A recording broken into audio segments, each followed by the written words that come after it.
Really very delighted to be here this afternoon with you. In a particular session,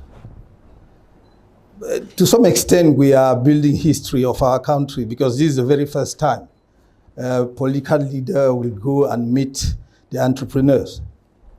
And I'm very happy that you were able to give me this opportunity to talk to you on my vision, not all aspects of my program, but at least more especially some few ideas I have in the field of technological enterprises, technological business, and technological future of our country. Although I have some small experience in the field of enterprises, creation of enterprises, because in another life, I managed to create Brain Trust Consulting, which was a law firm. And it was killed by what you know. And I was amongst those who created in 1994, I guess, or some years after, the newspaper called Mutation. But I come here with humility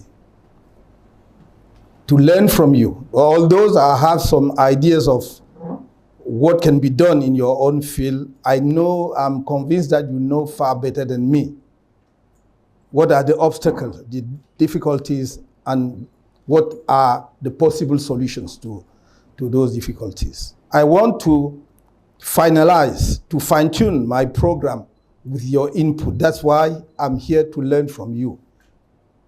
It will be a give and take session. So please, feel free. My speech will be very short because I would like to give the floor to everybody in the room to share with me his own preoccupations, vision, and possible solutions on this matter. Je viens ici, disais-je, avec beaucoup d'humilité parce que bien que je sois passionné de ce qui touche à la technologie et aux entreprises du secteur technologique, je suis conscient de mes limites en la matière, quelle que soit ma curiosité. Et vous qui êtes sur le terrain, vous êtes infiniment mieux placés pour partager avec moi, avec nous ici, vos difficultés et surtout vos attentes. Qu'est-ce que nous pouvons faire pour que le secteur technologique soit demain un des secteurs moteurs de l'économie camerounaise? Nous avons certes beaucoup de ressources dans notre pays, de ressources naturelles, mais nous sommes tous très conscients qu'aujourd'hui, au XXIe siècle, rares sont les pays qui fondent leur développement uniquement sur les ressources, l'exploitation des ressources naturelles. Parce que, d'abord, ce sont des entreprises qui nécessitent de très forts niveaux de capitalisation. Deuxièmement, parce que la compétition est également rude dans ce secteur, puisque beaucoup de pays, en tout cas un certain nombre de pays importants, ont également les ressources que nous avons. Quand nous parlons du minerai de fer, nous ne sommes pas les premiers en Afrique, loin s'en faut. Par exemple, la Guinée est de loin devant nous, et on pourrait citer d'autres pays. Quand nous parlons de pétrole, nous ne sommes qu'un petit producteur.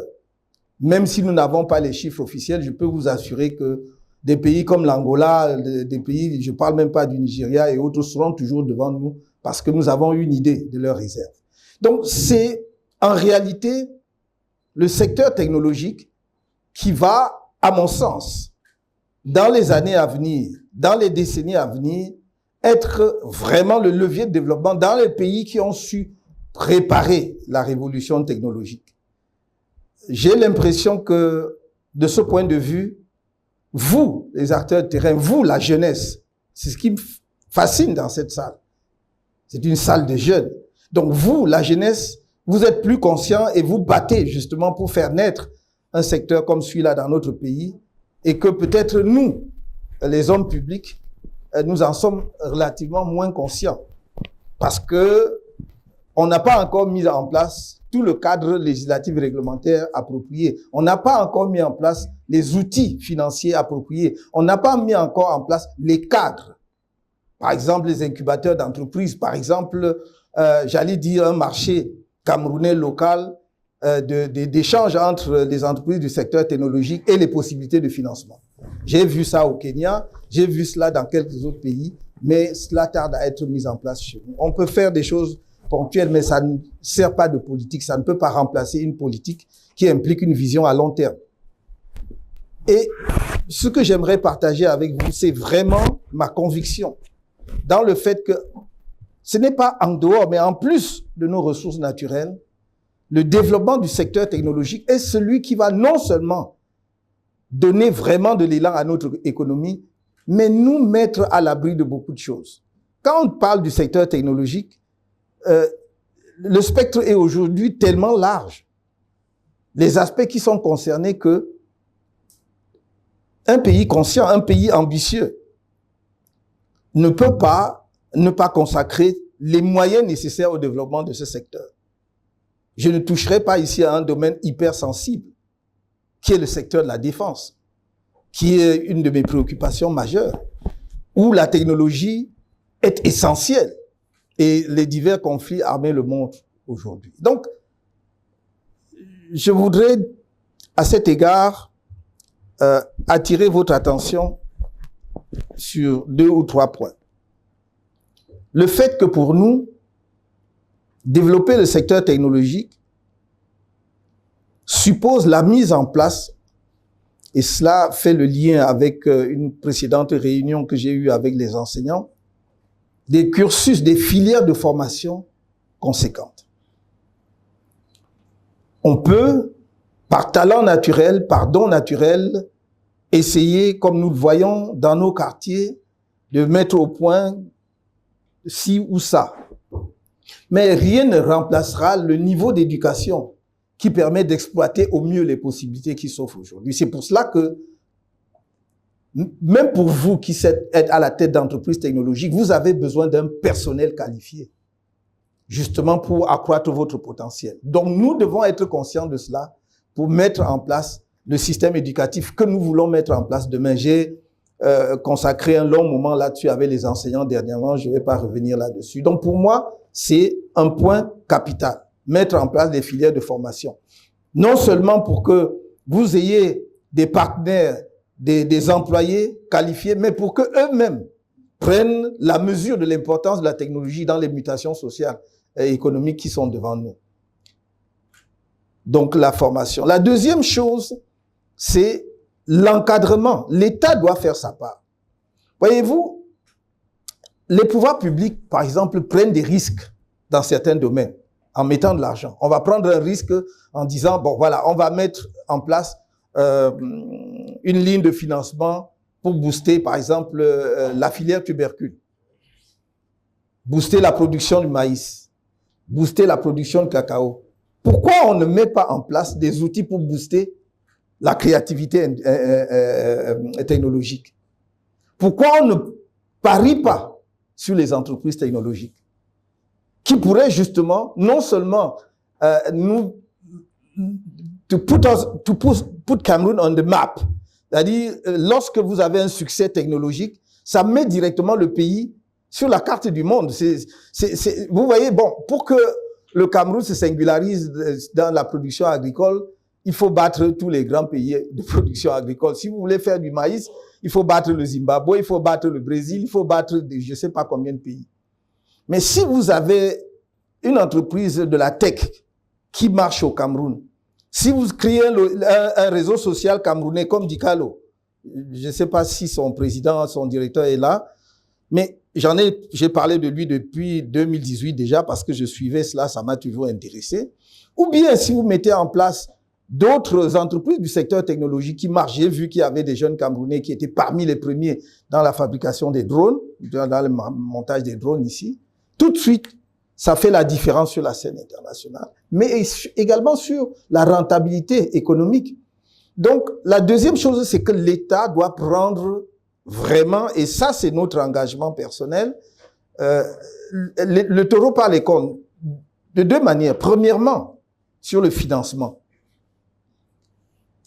Je pense qu'en dehors du capital risque que certaines entreprises ou certaines banques mettent en place, et même en dehors, dans le cadre même du capital risque, l'État peut entrer dans le capital risque.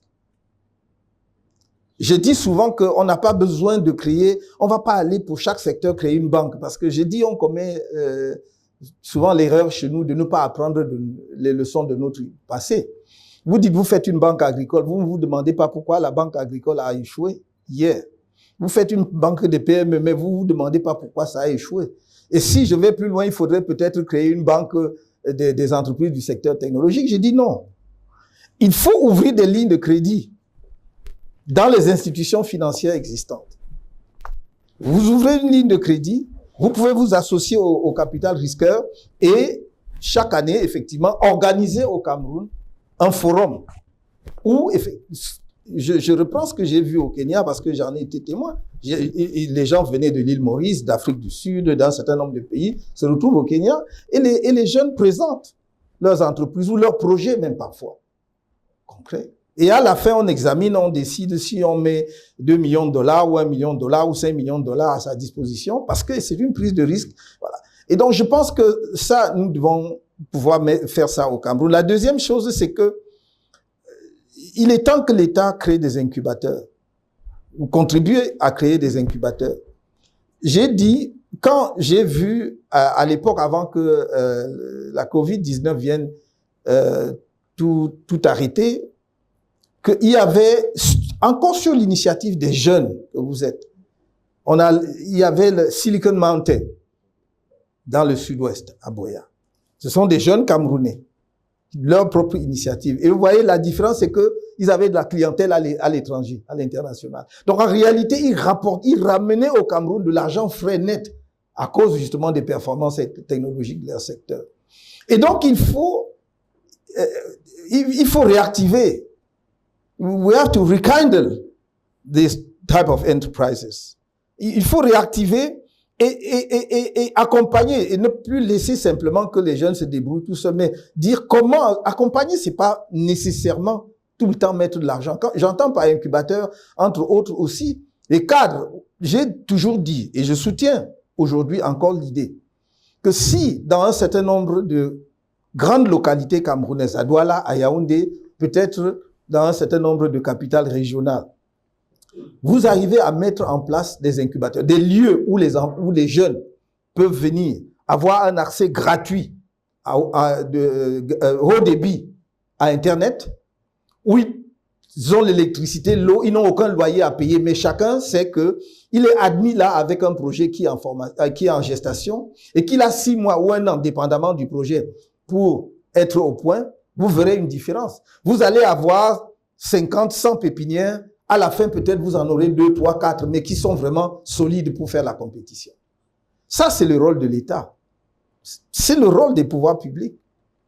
Et je pense vraiment que ce ne sont pas des choses qui sont à notre portée, hors de notre portée, pardon. Miser, on va dire quoi? 50 millions de dollars sur un projet comme celui-là, c'est quoi? C'est rien pour l'État camerounais. Peut-être pour d'autres pays, c'est énorme, mais c'est rien pour l'État camerounais. Et c'est rien à côté d'autres types de risques que l'État prend, même dans le domaine entrepreneurial. Or, si je vous dis d'expérience, et les Camerounais sont talentueux comme tout le monde le sait, mais je vous dis que si vous dites il y a 50 jeunes qui sont en incubation à Yaoundé, 50 à Douala, 10, je sais pas moi, dans telle ou telle autre ville, à Buea, à machin et tout, je dis qu'à la fin de la journée, vous ne pourrez pas manquer 3, 4 ou 5 qui se distinguent avec des projets bancables et que l'on peut porter à un autre niveau. Troisième point, c'est d'assurer aux jeunes entreprises du secteur des technologies que vous êtes, mais dans d'autres secteurs aussi, et moi j'en prends l'engagement devant les Camerounais, si nous sommes en capacité, ou lorsque nous serons en capacité de gérer les affaires de ce pays, la commande publique sera donnée en priorité aux entreprises camerounaises. La commande publique. Parce que c'est de cette façon-là seulement que vous faites naître des entreprises d'une certaine taille. Non pas à n'importe quel prix. Je prends un exemple qui n'est pas nécessairement dans le secteur de technologie. J'ai dit, si vous décidez de passer toutes les commandes publiques de l'ameublement des bureaux de l'État administratif aux jeunes Camerounais, vous n'avez aucune idée de combien d'argent vous gardez dans le pays, ni aucune idée de combien d'emplois vous créez. Vous voyez, ici à Douala comme à Yaoundé, vous voyez des zones entières couvertes de meubles. Plus ou moins bien finis, peu importe. Ça, j'en suis conscient. C'est pour ça que je parlais de formation. C'est pour cela que nous parlons de centres de métiers. Ces jeunes qui font déjà cela, en fait, dans la débrouillardise, si vous les recyclez sur 6 mois et que vous leur donnez la possibilité d'avoir des équipements pour faire de bons meubles, ils vont le faire.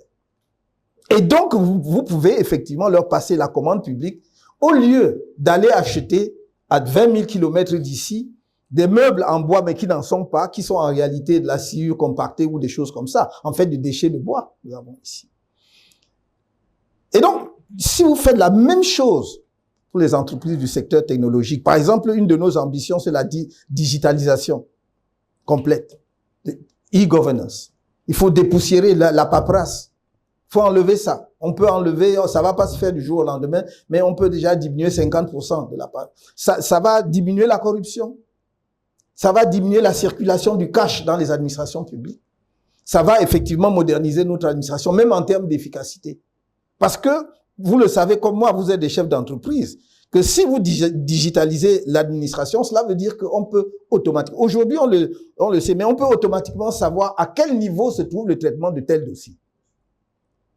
Or, aujourd'hui, moi, quand j'étais actif dans l'administration, on a essayé de faire, mais manuellement, c'est-à-dire que chacun doit mettre sur le dossier qui est devant lui à quelle date c'est entré chez lui et déchargé. Mais ça, c'est fastidieux aussi, à la fin, parce qu'après, il faut que les gens suivent. Ah oui, le dossier a bloqué dans telle direction parce que... Aujourd'hui, nous pouvons, par le biais de la digitalisation, savoir qu'à telle heure c'est entré chez vous. Et dans 24 heures, 48 heures, 72 heures, ça doit être sorti. Donc, je pense que par ce biais, mais ça, c'est la technologie. Ça, c'est vous, c'est le secteur de la technologie. Pour ne prendre que cette expérience de la digitalisation. Nous voulons demain, par exemple, avoir au Cameroun un identifiant unique. C'est-à-dire une carte unique. Quand vous avez cette carte, tout votre identifiant est là-dessus. C'est pas la peine d'avoir 1000 cartes pour la sécurité sociale, pour une carte d'identité. Si vous avez une carte, c'est même pour la sécurité, c'est meilleur pour un pays. C'est ce que des pays comme les États-Unis ou d'autres pratiquent. Ce qui fait que vous êtes traçable de ce point de vue. Donc, qui c'est qui met au point cela? Là, je ne parle même que du secteur public. Hein. Donc, cette digitalisation ou identifiant unique, ce sont les entreprises du secteur de technologie. C'est vous.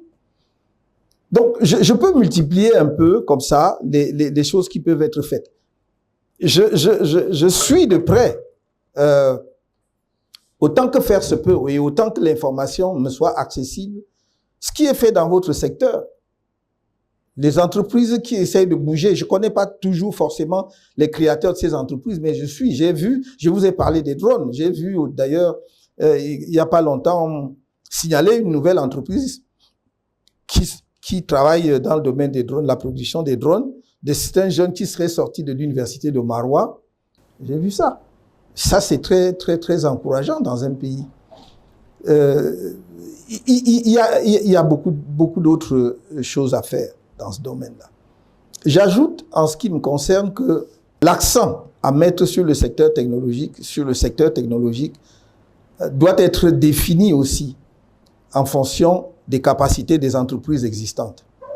Parce que vous ne pouvez vous lancer sérieusement dans ces secteurs-là qu'en sachant déjà là où il y a des niches et où il y a des gens qui se portent. Vous voyez, aujourd'hui, en Afrique, il y a à peu près trois grands pays qui ont une vraie politique en matière d'intelligence artificielle.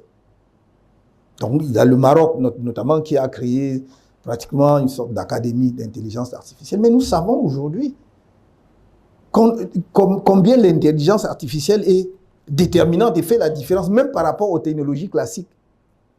comment l'intelligence artificielle peut accroître les performances de ces technologies et tout. Et donc, il faut demain, y compris avec votre aide, non pas au sens financier, mais à votre aide dans la conception de l'affaire, créer vraiment un institut, une académie, appelez ça, ou un centre, appelez ça comme vous voulez, d'intelligence artificielle, où l'on enseigne, mais où on voit aussi les applications. Parce qu'à partir de là, ça peut vous donner des idées d'entreprise. Voyez-vous, en 2020, j'étais en tournée à l'extérieur. Et j'avais toujours pensé qu'un pays comme le nôtre fonctionne un peu comme s'il n'avait pas de voisins. Les choses bougent à côté de nous, mais nous n'observons pas. Quand j'ai constaté, par exemple, qu'un pays, notre grand voisin de l'Ouest, le Nigeria, avait son centre spatial à Abuja, que j'ai vu, pratiquement en face de l'hôtel qui était Hilton à l'époque, enfin, où on logeait. Je vous parle d'une affaire, maintenant, ça fait plus de 10 ou 15 ans. 15 ans. Mais nous n'avons même pas un début de commencement d'embryon spatial. Il ne s'agit pas d'envoyer des fusées, nécessairement. Dans l'espace, il y a à boire et à manger. Vous pouvez faire ce que vous voulez. Mais aujourd'hui, vous avez vu ce que Starlink fait. Voilà, il exploite l'orbite basse pour effectivement permettre la connexion Wi-Fi comme on n'en a jamais eu. Ça, c'est toujours le spatial. Hein? Donc, il ne faut pas que les gens, quand on parle de spatial, voient déjà simplement qu'on envoie une fusée sur la Lune ou sur Mars. C'est de dire quelles sont les possibilités que ça offre. Or, vous avez vu que pratiquement, et je ne parle même pas du Nigeria, le Nigeria a commencé son premier satellite, la fabrication du premier avec les Chinois. Il a fait le deuxième avec les Britanniques, il a fait le troisième seul. Et maintenant, ils construisent de vrais satellites seuls. Et tout le monde s'y est mis. Mais même si nous limitions ces développements technologiques au secteur agricole, à l'exploitation que nous pouvons en faire dans le secteur agricole uniquement, en informant les producteurs à temps sur le climat, le temps, il pleut quand, il va cesser de pleuvoir quand.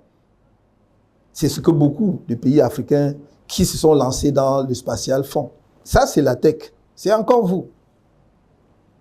C'est ce que font... Le Sénégal a lancé le sien, qu'il a fait un peu avec les Français, et d'autres pays. Il y a une douzaine de pays en Afrique aujourd'hui qui le font. Évidemment, les Égyptiens, les Algériens, le Ghana, l'Éthiopie, j'ai même vu le Rwanda et tout. Donc, je pense que nous avons, de ce point de vue-là, de retard sur beaucoup de secteurs et qui peut être comblé, parce que ce ne sont pas les talents qui manquent.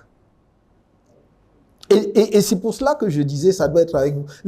Parce que l'État aussi peut même vous pousser dans une direction, en fonction de ses propres projets, de ses propres ambitions technologiques pour le pays.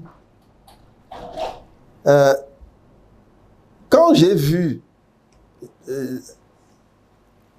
dans les nouvelles, un jeune Camerounais en train de monter une entreprise qui va fabriquer ses propres motos qui ne consomment pas l'énergie fossile, c'est-à-dire des motos électriques. Je crois que c'est BI. Bon, je me suis dit, il y a quelque chose qui bouge dans le bon sens. Mais comment est-ce que... Je ne crois pas que des jeunes comme ça font la mendicité. Mais il faut seulement que, à partir justement d'une idée comme cela, on voit comment on peut l'exploiter si nous sommes pouvoir public, même pour résoudre nos problèmes localement. Je pense par exemple aux problèmes de transport urbain et autres. Je crois que peut-être le patron de BI que je vois dans la salle nous édifiera davantage là-dessus. Mais je pense vraiment que le secteur technologique, et je vais m'arrêter là, le secteur technologique est un secteur, je le répète, that will play a crucial role in the development of our country. We cannot focus our economy on how to alleviate poverty. It means that you have abandoned any, any objective or any prospect of development. We must industrialize our country, knowing that technology is the key of every single development, serious development in every country in the world. And that's why I say it again, it will be a focus. Should we be in position to rule this country tomorrow, it will be one of our focus on how to accompany every single enterprises in that sector. That's the few words I wanted to share with you. And now I would like to learn more from you to help me know what are your concerns, what are your difficulties, and what can be done in the near future to make sure that we have a vibrant technological sector in our country. Thank you very much indeed.